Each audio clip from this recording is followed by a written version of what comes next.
نو بس ما شاه فهد نما ده کوم چې شهید شو دغه مې ورور دی ارشد نما. نو زه په دا کې د الحاج کاروان خصوصا سابق ایمني الحاج شاجي ګل صاحب او ام پی ای بلاول افریدي او حضرت منیر افریدي او د ای سی چو صاحب د دغو ټولو انتظامیه موږ ډېر شکریه ادا کوو. موږ سره الفاظ نشته چې دغو شکریه ادا کړو. بس دا واقعه وه د خدای طرفه وه او بس مونږ قبوله وه چې هسې وشوه که نه خدای ته هسې قبوله وی نو مونږ هم په دا کې موږ څه نشو ویلی.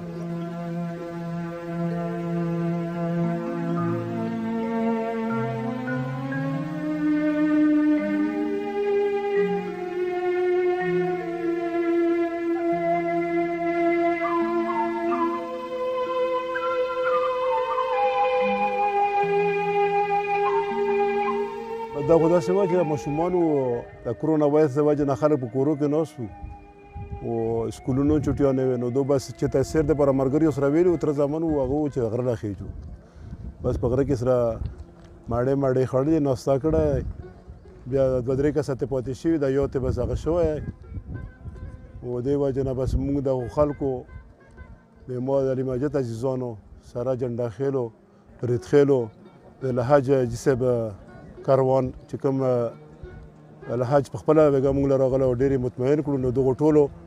زه په حیثیت یو مشر ډېره شکریه ادا کوم او ډېره هغې وکړه خو موږ دا 15 شپږ ورځې د ډېر د تکلیف نه او د ډېرو د کتو نه بلکې نرو ښځې موږ په غرو کې ګرځېدو خو الله ته مې نه وای منظوره به دا ویړ کې د موږ سترګو نه پناه و بیا اخري موږ دغې ته مجبوره شو چې د الحاج کاروان نمایندګانو موږ سره هغه وکړه او ډرون و لکه ته په خپله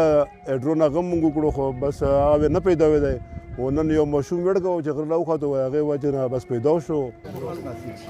الله پاک د کومو خلکو پکې منډې ووهلې که ما مشران وي که ایم پی ای صاحب دی که ما د څومره د ایس ایچ او صاحب بي پي او صاحب چې څومره سرکاري او غیر سرکاري خلک دي سیاسي خلک ریسکو والا دي څومره مشران دي خدای پاک ته دو خوشحال کړي آباد دي کړي خدای زموږ په ملک کې امن او خوشحالي راولي دا کومه مسله چې د کرونا وایرس الله پاک ته دم پکې کړي یا تر ختم کړي وخت مې تلفون ولا دولت